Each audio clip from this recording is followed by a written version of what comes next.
Chapter 5 fundamental unit of life. और आज का जो टॉपिक है बच्चा इस वीडियो का, जिसको हम लोग बोलेंगे ऑस्मोसिस, इसी के बारे में हम लोग डिस्कस करेंगे इस वीडियो में ऑस्मोसिस के बारे में। आप सभी लोगों ने अपनी क्लास में या अपने टीचर से ये पढ़ा होगा, डिफरेंस पढ़ा होगा दोनों के बीच में, डिफ्यूज़न और ऑस्मोसिस में। तो आप लोगों को कभी बहुत सारी प्रॉब्लम्स आ जाती हैं कि भाई डिफ्यूज़न की और ऑस्मोसिस की लगभग सेम डेफिनेशन है, क्या डिफरेंस है। तो आज आपको इस वीडियो में इन दोनों का डिफरेंस बता दूंगा कि क्या डिफरेंस है ना। ऑस्मोसिस में कि एक तो आपकी डेफिनेशन हो जाएगी ऑस्मोसिस की, और ऑस्मोसिस जितने भी रिलेटेड आपकी प्रॉब्लम्स हैं, है ना, वो सारी आपकी इस वीडियो में आपकी आज सॉल्व हो जाएंगी, है ना। बड़े आसानी से पूरा वीडियो आप देखिएगा, है ना, बिल्कुल सरल भाषा में, बिल्कुल सिंपल लैंग्वेज में ऑस्मोसिस आपकी जो है पूरी क्लियर होगी ऑस्मोसिस। ठीक है, चलिए डिस्कस करते हैं। हमें सबसे पहले हम आपको बताएंगे कि हमें इस टॉपिक में क्या क्या पढ़ना पड़ता है ना, और क्या क्या चीज़ें हमें नोट डाउन करनी है, वो सब हमें इस वीडियो में आज आपको बताते हैं। तो पहले बात करेंगे बच्चा कंटेंट की कि क्या क्या देखना है। तो सबसे पहले आता है बेटा डेफिनेशन ऑफ ऑस्मोसिस। ठीक है, सबसे पहले हम लोग बात करेंगे डेफिनेशन ऑफ ऑस्मोसिस, फिर हम बात करेंगे ऑस्मोटिक सॉल्यूशन की। अच्छा, ऑस्मोटिक सॉल्यूशन में बच्चे हम लोग इसमें देखेंगे हाइपोटोनिक सॉल्यूशन क्या होता है, आइसोटोनिक क्या होता है, क्या होता है ना। तो ये जो सॉल्यूशन है वो 3 तरह के सॉल्यूशन होते हैं। इन सभी के बारे में बड़े आराम से, क्लियर तरीके से, बड़े प्यार से डायग्राम के साथ सब कुछ आपका क्लियर होगा इस वीडियो में। टाइप ऑफ ऑस्मोसिस, हाँ ये बड़ा कन्फ्यूज़न होता है, बच्चे कहते हैं हाइपोटोनिक, आइसोटोनिक, हाइपरटोनिक, ये सब टाइप है। टाइप ये नहीं है, टाइप ऑस्मोसिस के अलग होते हैं। ठीक है, एंडो ऑस्मोसिस और एक्सोस्मोसिस, ये भी आपको बताएंगे। और एक प्रोसेस होती है बच्चे माइक्रो ऑर्गेनिज्म में, एंडोसाइटोसिस और एक्सोसाइटोसिस। एक्चुअली ये ऑस्मोसिस का ही टाइप होता है ना। ये भी आपको इसी वीडियो में देखने को मिल जाएगा। ठीक है, चलिए स्टार्ट करते हैं इस वीडियो को ज़्यादा बात ना करके। सबसे पहले हम लोग बात करेंगे डेफिनेशन की। तो डेफिनेशन क्या होती है, देखिए भैया, फर्स्ट पॉइंट जो हमने आपके लिए यहाँ पर दिया गया है ऑस्मोसिस में, कि osmosis is a passive process. बेटा सबसे पहले एक चीज़ आपको पता होना चाहिए कि पैसिव प्रोसेस क्या है। पैसिव प्रोसेस का मतलब होता है कि इसमें किसी भी प्रकार की एनर्जी का इन्वॉल्वमेंट नहीं हो रहा है। ठीक है, and happen without any expenditure of the energy, मतलब कोई भी एनर्जी इसमें खर्च नहीं होगी। एनर्जी मतलब क्या, एटीपी, एटीपी समझते हैं ना, किसी भी प्रकार की कोई भी एटीपी का रोल यहाँ पर नहीं होगा, एटीपी आपकी बेस्ड नहीं होगी सेल की। तो osmosis is a passive process. तो पहला पॉइंट तो आपका ये क्लियर हो गया डेफिनेशन में कि ऑस्मोसिस पैसिव है, मतलब इसमें एटीपी का इस्तेमाल नहीं होगा। क्लियर होता है पहला पॉइंट। अब हम बात करते हैं अपने सेकंड पॉइंट पे, डेफिनेशन की। देखिए कि डेफिनेशन क्या है। देखिए सिंपल सी बात है भाई, डेफिनेशन में कि it involve the movement of molecules from, देखिए कहाँ से कहाँ, region of a higher concentration to lower concentration. अरे सर ये क्या बता दिया, ये तो भाई डिफ्यूज़न में भी था कि भाई high region to lower region में जाएंगे, high concentration to the lower, ये तो सेम हो गई। नहीं, इसमें एक चीज़ हमें याद ऐड करनी है। क्या ऐड करनी है, with the help of semi permeable membrane. याद रखें बच्चे, it involve the movement of a molecule from region of the higher concentration to the lower concentration with the help of the semi permeable membrane. अगर हम लोग बात करते हैं तो वो डेफिनेशन आपकी किसकी हो जाएगी, ऑस्मोसिस की हो जाएगी। ऑस्मोसिस में यही तो डिफरेंस है डिफ्यूजन से, कि इसमें जो भी मॉलिक्यूल्स का ट्रांसफ़र होता है वो सेमी परमेबल मेम्ब्रेन के द्वारा होता है। अगर हम बात करेंगे सेमी परमेबल मेम्ब्रेन के द्वारा होता है तो उसे बोलेंगे ऑस्मोसिस हुई है। एक चीज़ और यहाँ पर बड़ा कन्फ्यूज़न होता है कि पूछा जाता है कि भाई डिफ्यूज़न सॉलिड लिक्विड गैस में होता है, तो ऑस्मोसिस क्या सॉलिड लिक्विड गैस में होती होगी? नहीं, ऑस्मोसिस जो है वो only for a water molecule. याद रखें, ऑस्मोसिस में सिर्फ लिक्विड फॉर्म में होगी, वो भी वाटर मॉलिक्यूल्स के बीच में। ठीक है। तो with the help of the semi permeable membrane से क्या आ जाएगा, वाटर अंदर बाहर जाएगा। तो इसमें आपको देखना है डेफिनेशन में कि ये वाटर के लिए भी इन्वॉल्व हो रही है, मतलब वाटर के लिए ही इन्वॉल्व हो रही है, ये याद रखें। ठीक है, एक बार फिर मैं आपको ये डेफिनेशन रीड कराता हूँ कि it involve the movement of a molecule. देखिए मूवमेंट ऑफ अ मॉलिक्यूल हो रहा है from the region of a higher concentration to the lower concentration until the concentration become equal on both side. अच्छा, कब तक होता रहता है, जब तक दोनों साइड क्या ना हो जाए, बराबर ना हो जाए। The membrane with the help of the semi permeable membrane, है ना। जरा देखिए मैं आपको एक डायग्राम करके यहाँ पे बना के दिखाता हूँ। जैसे सपोज दैट बच्चा, ये हमारे पास कोई एक सॉल्यूशन है, ठीक है, जार रखा हुआ है यहाँ पर, इसमें हमने एक किशमिश रख दी। ठीक, यहाँ पर हम वाटर भर देते हैं। ठीक है, किशमिश तो जानते हैं रेजन होती है। ठीक, यहाँ पर हमने एक किशमिश रख दी इस तरह से। ठीक है, रेजन है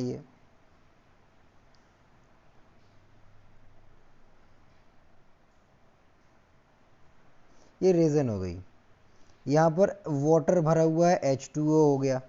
ठीक है, अब भी किशमिश में क्या है, वाटर मॉलिक्यूल क्या है, कम है। बाहर क्या है, वाटर मॉलिक्यूल ज़्यादा है।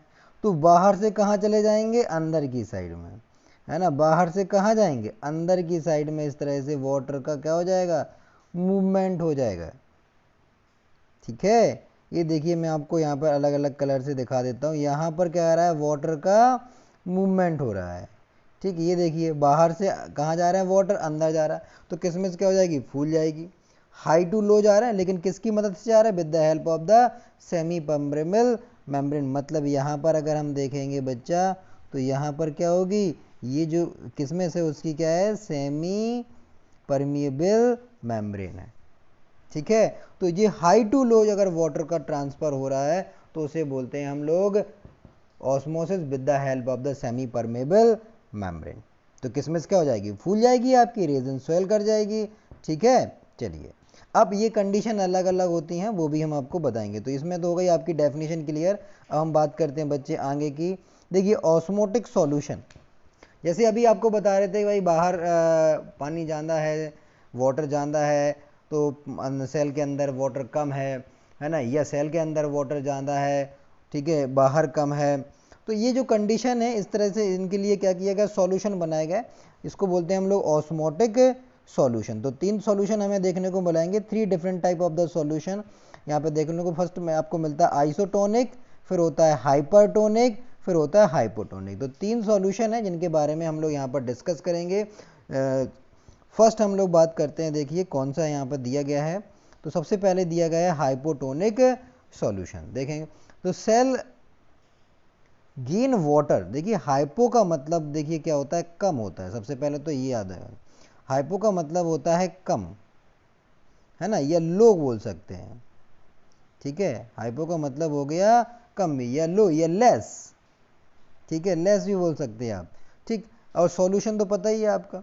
तो ठीक है, तो अब यहाँ पे बात कर रहे हैं बच्चा कि the cell gain water, cell gain कर रही है वाटर। मतलब अगर कोई सॉल्यूशन है और यहाँ पर कोई एक सेल है और यहाँ वाटर भरा हुआ है, तो वाटर कहाँ से आएगा, बाहर से अंदर की तरफ आ जाएगा, ऐसे ऐसे।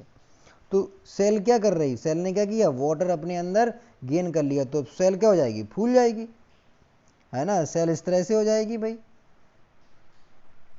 ये अगर हम बना दें तो सेल आपकी इस तरह से हो जाएगी, है ना। ये आपका डायग्राम इधर पे आप देख लीजिए, इसके अंदर वाटर भर गया ऐसे ऐसे। ठीक है, तो ये कंडीशन हो गई, सेल क्या कर गई, स्वेल कर गई, ये ना हाइपोटोनिक सॉल्यूशन। ठीक, एक बार फिर से देखिए क्या है, the cell gain water if the medium surrounding the cell has a higher water concentration.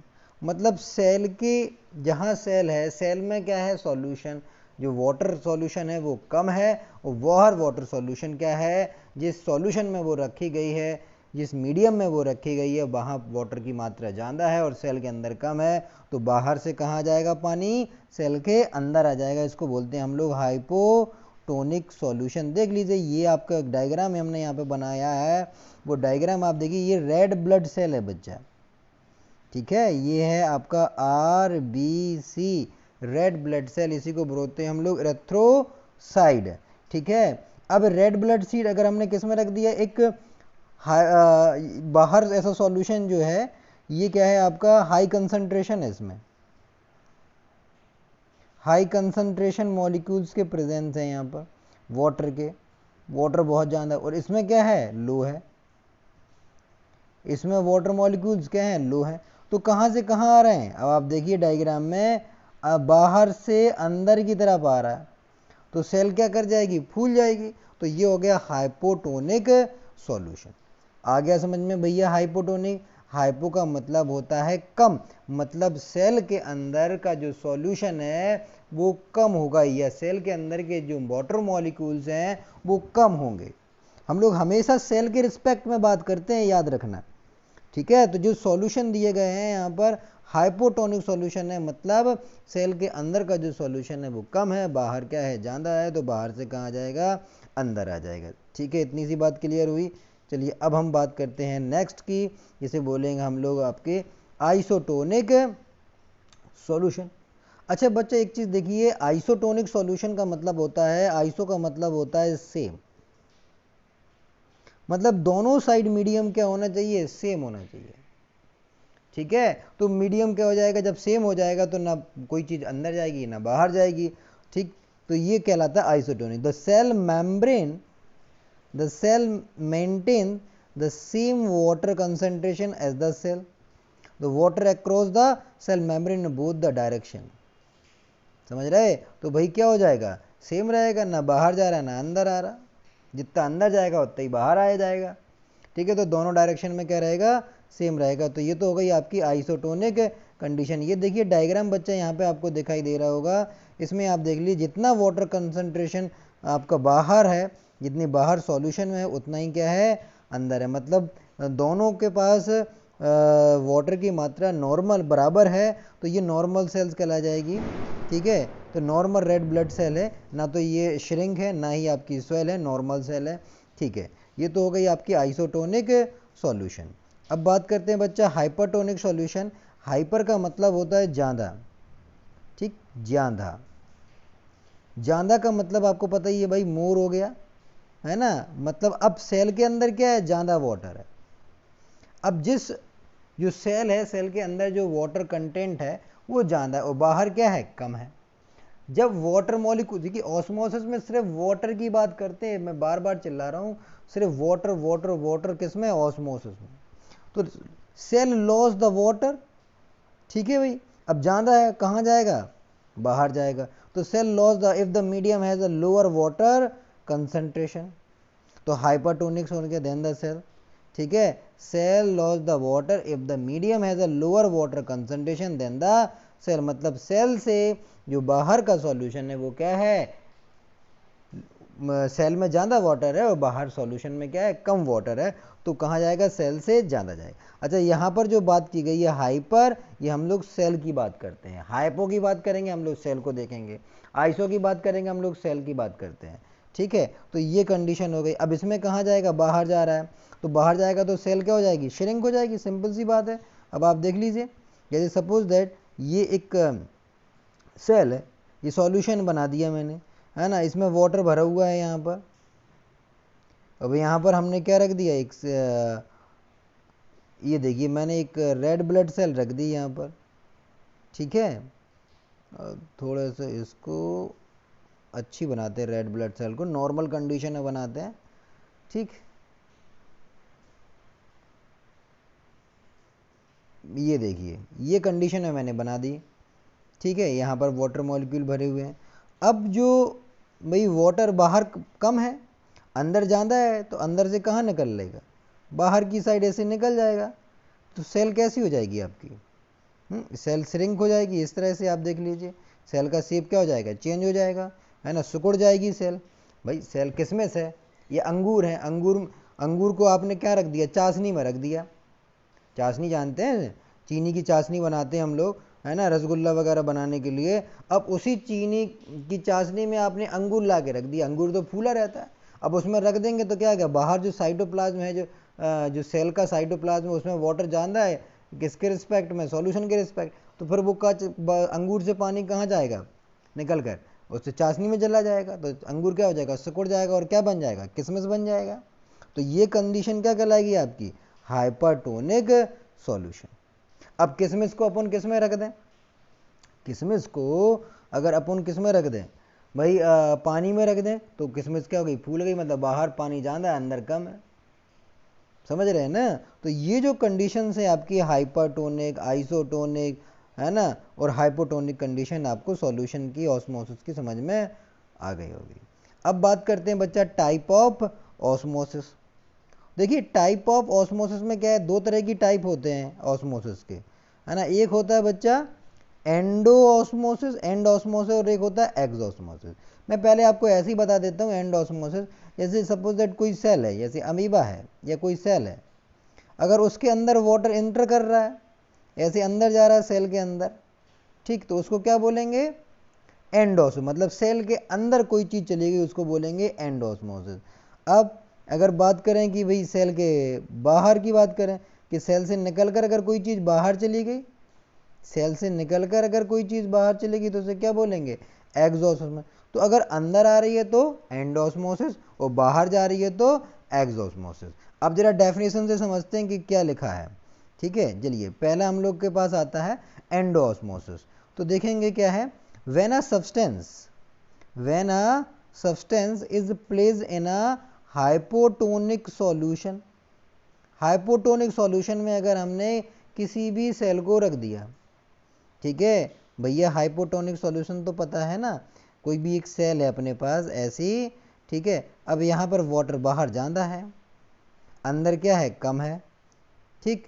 तो the solvent molecule more inside the cell and the cell become a turgid and undergo the depolymerize, this is known as the endosmosis। तो भाई क्या होगा, बाहर से molecules कहाँ आ जाएंगे, cell के अंदर आ जाएंगे, और सेल क्या कर जाएगी, फूल जाएगी, ठीक है। इसको कंडीशन को क्या बोलते हैं हम लोग, एंडोऑस्मोसिस। क्लियर हो गई। बिकम अ टर्जिड लिखा है, टर्जिड, ठीक है, and undergo the depolymerise, this is known as the endosmosis, ठीक। अब बात करते हैं, देखिए अगला पॉइंट है बच्चा हमारे पास एक्सोऑस्मोसिस। इसमें क्या है, when the substance is placed in a hypertonic solution. Hypertonic solution क्या हो जाएगा, अब जो बाहर का सॉल्यूशन है वो क्या है, कमज़ोर है, मतलब उसमें वाटर मॉलिक्यूल क्या है, कम है यहाँ पर, ठीक। अब यहाँ से क्या हो जाएगा, ये निकल कर कहाँ चली जाएगी, बाहर चले जाएंगे, ठीक। अभी अंदर आ रहे थे, अब कहाँ चले गए, बाहर चले गए। तो उसके सेल क्या हो जाएगी आपकी, श्रिंक कर जाएगी इस तरह से, है ना, सिकुड़ जाएगी। मतलब अंगूर को रख दिया अपन ने, अंगूर से कहाँ निकल गया पानी, बाहर निकल गया, किस में, अंगूर को किस में रख दिया, अपन ने चाशनी में रख दिया, तो अंगूर क्या हो जाएगा, सिकुड़ जाएगा। तो ये एक्सोस में, when the substance is placed in a hypertonic solution the solvent molecule more outside the cell and become a flaccid and undergo the plasmolysis, this is known as the exosmosis, ठीक है। Solvent molecule more outside the cell, तो solvent बहुत ज़्यादा है, समझ रहे हैं ना, इसलिए वाटर कहाँ से निकलेगा, सेल के अंदर से निकलेगा, तो ये क्या कहलाएगा आपका, एक्सोस्मोसिस, ठीक। चलिए ये भी समझ में आ गया होगा।